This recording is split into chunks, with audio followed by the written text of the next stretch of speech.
di area laning akan lebih berani untuk memberikan poke damage dan lihat Skylar bahkan sudah ke-trigger untuk Regen yang dia miliki. Ya, kita lihat permainan dari Skylar, dia bermain dari samping, sudah betul masuk ke dalam dan akan ada first blood. Kiboy berhasil dimakan, Sans mencoba untuk mendapatkan Sunes, tapi nampaknya mundur ke belakang ada sebuah jawaban untuk para pasukan tim RRQ kali ini mendapatkan 1 buah poin. Ini yang pengen gue tanya sebenarnya, Be. Tadi pengen gue bahas juga. Tanpa stun yang pasti loh, hanya mengandalkan Kiboy berarti untuk stopin Zunes. Ya agak berat ya sebenarnya. Fanny-nya sebenarnya agak sedikit bebas. Dan tinggal kita lihat nanti di mid game-nya, Lim. Apakah akan ada miss cable dari Zunesh? Karena kita udah sempat lihat Fanny-nya dari Zunesh. Dan beberapa kali udah benar-benar perform banget. Tapi selama nggak mendapatkan sebuah blunder. Dan ini emang minim banget untuk efek CC. Sehingga mungkin kita expect-nya cuma bisa melihat Kairi untuk bisa stop bagaimana Zunesh dengan Fanny.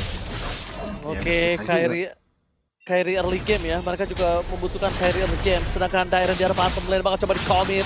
Terlalu banyak flicker for defensive akhirnya telah dikeluarkan oleh sosok Dairen. Meanwhile Skylar di arah top lane bakal coba di-commit oleh Sunes. Katsu Skylar flicker for defensive dan Skylar still survive in top lane. Skylar lagi-lagi menunjukkan The Prince Skylar. Tidak semudah itu untuk ditumbangkan. Bahkan itu membuang rotasi loh sekarang Onyx. Mereka pegang temponya. Lihat puncher dari Kairi bahkan membuat hidup flicker for defensive. Dengan mencoba untuk memantulkan dirinya kepada minion. Dan Zunes kali ini agak cukup terseok dengan adanya purple buff yang baru muncul. Informasi telah didapatkan. Purple buff mungkin akan didapatkan tanpa retribution. Akankah ada invasi tambahan. Tapi ternyata menuju ke arah Dairen yang tidak memiliki flicker kembali akan menjadi sebuah poin kill yang cukup balut. Sekarang Kairi. Dari bottom lane. 3 orang didapatkan. Fokus menuju ke arah Dairen. Dia bisa terlalu kuat. Running level 4. The final slash. Dan Lupi menutup King Dairen. Hanya bisa membeli waktu. The best thing yang bisa dilakukan, tapi lihat Zunes. My God, tidak dapat Sunes kembali memakan Kiboy. Mendapatkan Kairi kembali, one fire situation. Kairi, untungnya tidak ada cut-off banyak Katsun di sana. Bahkan coba dihentikan oleh Lupi. Fight down from Lupi.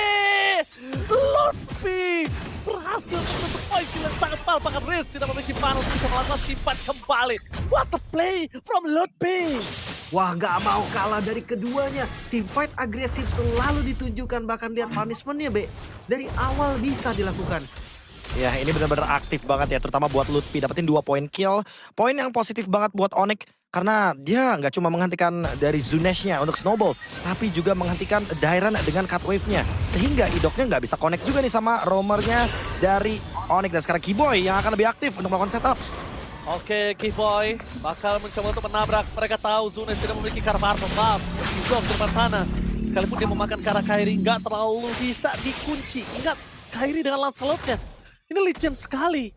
Jangan lupakan hal tersebut. Dan Lutfi bermain seakan-akan dia seperti Lancelot. Dia juga bisa loncat ke kiri, ke kanan. Dan ini dia emblemnya Profesor KB. Ini kalau ngomongin soal emblem ya, basic common Tenacity. Dairen itu aja pun tembus loh tadi di bagian bottom lane. Jadi mungkin untuk Dairen harus lebih berhati-hati. Kalau misalkan emang backupnya belum siap, harus mundur terlebih dahulu. Dan untuk Lutfi kayaknya emang udah siap banget dengan Trill dan Festival of Blood. Makanya jangan kaget kalau nanti tiba-tiba Lutfi maunya team fight dan team fight. Really? Mereka sudah mulai bergerak mencoba untuk memaksa para pasukan dari RRQ untuk mengeluarkan retribution terhadap purple buff.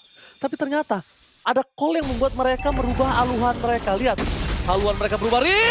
Surprise! Positioning yang terbuka terekspos dengan sangat indah membuat para pasukan dari tim Onyx mereka memakan dengan poin kill yang sangat manis. Sunes memilih untuk mundur ke arah belakang. Positioning terbuka, aware, ambush yang tidak ada visionnya untuk Rinse. Yang membuat dia membuka Feather Strike yang akhirnya di depan mata ada Sans dan juga Kairi dengan lahap sang raja. Kontes. Mereka coba untuk terjadi. Zunes menuju ke depan, Torres distribusi tapi siapa pun terjadi retribution Kairi. Masih menjadi 1 buah poin retribution yang sangat manis. Mendapatkan keunggulan dengan adanya kehilangan Riz dan juga Idok. Tapi ditukar dengan Luffy. Masih worth it. Cuma problem yang tidak boleh mereka lupakan adalah satu.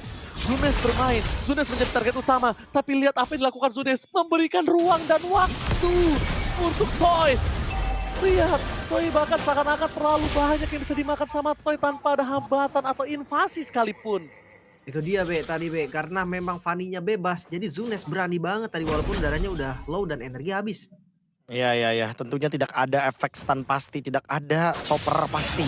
Cuma masalahnya gara-gara dapetin 2 turtle ini bener-bener loh. Lihat Skylar yang awalnya kena poke banyak banget. Dia unggul level sekarang. Bener-bener kesusul dan Onyx distabilkan ekonominya hanya karena retribution dari Kairi. Dan kita bisa melihat sendiri di sini Dairen pun kayaknya bakal susah banget untuk open vision ketika Rins tadi udah sempet ke spot. 1v1. Oke, one by one situation, Skylar! Hampir aja ada highlight 1 minggu tentunya kali ini. Dilepas sana pasukan dari tim RRQ. Mereka mencoba untuk melakukan pertahanan terhadap tempat dari Julius yang ini sangat penting. Dairen! No way! Minus masuk keluarga tapi sudah mencoba untuk membalaskan kembali ke arah Nabi mundur ke arah belakang. Kebakar foul! 2 poin kill terbakar dan Skylar! Sangat cool! Synchro Vision berhasil mengacak-acak mid lane dari tim RRQ. Fokus ke arah turret menjadi pilihan utama. Sedangkan Voider offline bebas untuk mendapatkan turret. Pertukaran semaksimal mungkin hanya ini yang bisa dilakukan oleh Toy. Offlaner from RRQ. Bloody Retribution tadi Be yang akhirnya bisa mendapatkan last hit kill-nya ke arah Zunes. Ya tentunya dengan tambahan juga ya poin kill yang semakin banyak untuk Onyx. Semakin lebih stabil juga ekonominya. Bahkan dari yang awalnya tadi kita cuma ngelihat 900-800 lim sekarang udah mulai silih berganti. Dan cuma Toy yang dari tadi farming dengan bebasnya. Menunggu momentum mungkin karena sekarang udah punya concentrated energy. Dan mungkin untuk setup turtle yang ketiga RRQ nggak mau lepas lagi. Karena dari tadi Kairi menjadi sumber masalah bagi ekonomi RRQ. Tapi nggak ada buff loh, nggak ada purple buffnya. Ini nggak bagus sebenarnya kalau memang pengen di kontes. Dan pilihan terbaik ternyata adalah melepaskan. Lepas. Iya. Terlalu berbahaya sepertinya. Karena Kairi benar-benar masih membuat timnya unggul dari segi objektif. Dan sekarang cuma bisa untuk dorong laning jauh. Itu dia Fanny di patch yang sekarang yang sangat ironis sekali. Even dengan purple buff. Oke, tapi lihat di sini benar-benar para pasukan dari tim Onyx, mereka jangan lupakan, mereka terbuang dalam waktu. Ini bisa melihat sosok dari Toy bermekaran di late game itu bahaya juga loh. Karena kondisinya Skylar sekalipun gak bakal kuat untuk menahan damage diberikan oleh Toy. Lihat free hit terbelakang, Kimo menjadi pilihan utama. Lutfi pada setelah keluarga tapi Toy masih bertahan. Masih bisa Kami dan Kairi. Gak ada anak tangga untuk menuju ke arah Toy. Itu dia, sedangkan Lutfi dengan satu final slash yang menutup pasukan RRQ. Masih mau lebih, Skylar tertutup dengan adanya satu tembok idok. Tidak membuat Skylar bisa dimakan. Masih ada flicker. Tidak boleh terbuang dalam waktu. Ingat fokusnya, mereka jangan lupakan. Oke, ada 2 high ground. Itu sangat berat untuk RRQ dan tembus. Dan bahkan lihat di arah bottom lane, Zunes! Trapping yang sangat baik dari Lutfi. Trapping yang membuat Zunes termakan seakan-akan hanya ada Skylar seorang diri. Ternyata tidak ada Skylar seorang diri di sana. Ditemani sampai selesai farming laningnya. Itu real cuy, baru stun dari Arlot. Itu satu-satunya yang bisa stopin dan beneran stop dari Zunes. Ke top lane. Oke Toy, di sini kondisinya tidak memiliki Wind of Nature. Toy tidak boleh terlalu terburu-buru untuk menuju ke arah seorang Kairi. Ingat Close Patch diduga dan pada slice! Lutfi menuju ke arah seorang Toy, termakan bersama dengan adanya Red. Sekeratul Maut masih coba untuk bertahan dengan Vengeance-nya. Tapi Lutfi nampaknya gak bisa terlalu lama karena harus dilakukan oleh Oh my God, Lutfi berhasil tetap bisa memakan Ritz, Hidup dan Toy. 3 pemain dari RRQ mereka tumbangkan dengan kondisi menuju Lord yang pertama. RRQ mereka sudah memberikan waktu untuk Toy. Ada baiknya mereka tidak boleh termakan dengan tempo. Ingat, tempo yang sudah diberikan informasinya oleh legenda Marksman Tuturu. Jangan termakan emosi, terpancing atau bait apapun itu Profesor dan Lim. Wah tapi ini Lutfi tipikal orang yang bener-bener selalu membawakan oleh-oleh untuk teman-temannya loh. Baik banget. Dia tumbang, udah pasti tumbang, tapi bawa 3. Itu angka yang menguntungkan buat Onyx. Unggul hampir 4.000 gold. Tentu Lord akan dilepaskan. Karena sekali aja nanti Zunes masuk, itu akan menjadi ancaman untuknya. Zunes gak mungkin masuk berani dan ternyata Kairi berhasil mendapatkan retribusi dengan sangat manis. Menuju ke belakang, RRQ dengan damage dari seorang Toy membuat Kimoy bertahan di depan sana. Tapi tampaknya Kimoy terlalu kuat. Baik time 2 tim yang berbeda. Induk bersama dengan Kimoy, pertukaran sudah terjadi. Tapi Jiren akan menjadi korban kedua dari tim RRQ. RRQ berhasil mendorong di arah bottom lane.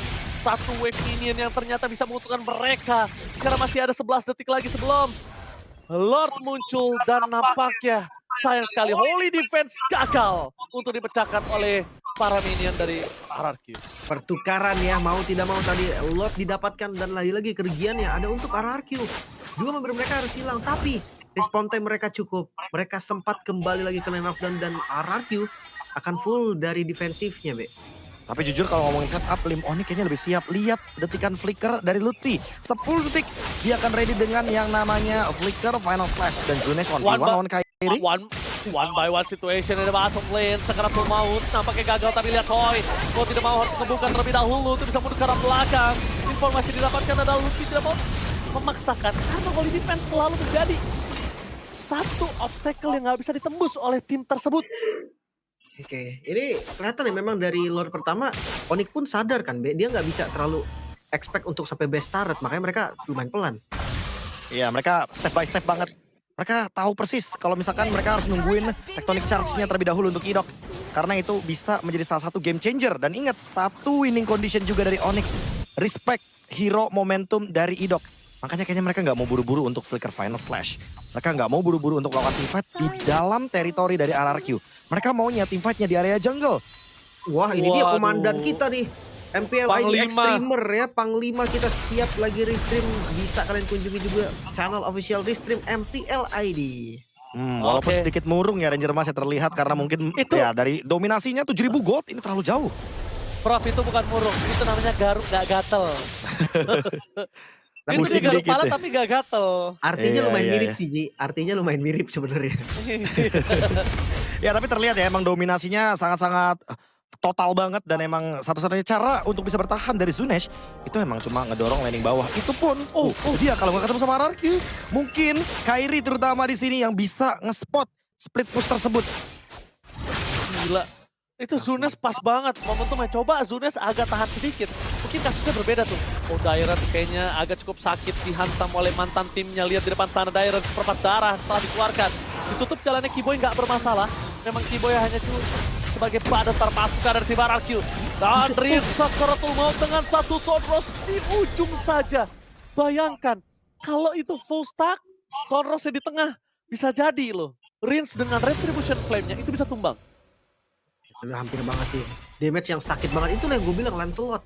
Kena nerf, iya kena nerf. Tapi damage-nya itu tetap sakit. Masih sakit itu. Bahkan lihat Lord, RRQ. Kali ini mereka harus tetap coba untuk kontes, Be. Nggak boleh dilepas dengan free. Ya On setuju by one karena situation di mid lane. Oh. Di mid lane.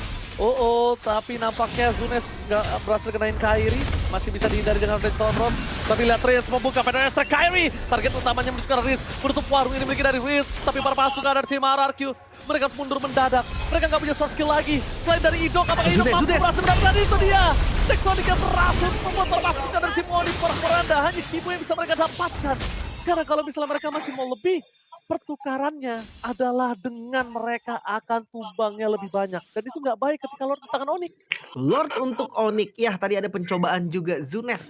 Sayangnya steel cable pertamanya miss. Makanya dia nggak berhasil terbang ke Lord tadi. Tapi kita bahas soal high ground defense BRRQ. Mereka punya dua sebenarnya. ya mereka punya Varsha, mereka punya Nathan juga. Kita tahu bagaimana powerfulnya Nathan apalagi di atas menit 15. Tapi ingat ini damage dari Skylar harus di-respect. Skylar! Damage terlalu besar ditargetkan oleh seorang Zunes. Dia masih bisa bertahan di depan sana. Damage dari Skylar walaupun bukan dia mengeksekusi. Tapi lihat betapa sulitnya mengembangkan Skylar dengan masih ada 4-3. Lihat langsung berkala belakang. Tidak ada Final Strike. Tapi Koi di sini menjadi salah satu target utama Final Slam! Lutfi! Astaga Lutfi! Memporak-porandakan pertahanan dari RRQ dengan high ground yang mereka miliki. Astaga Lutfi!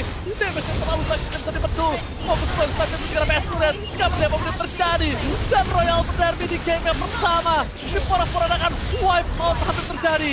Dan sorry to say, RRQ berlutut di game yang pertama and Onyx take the game.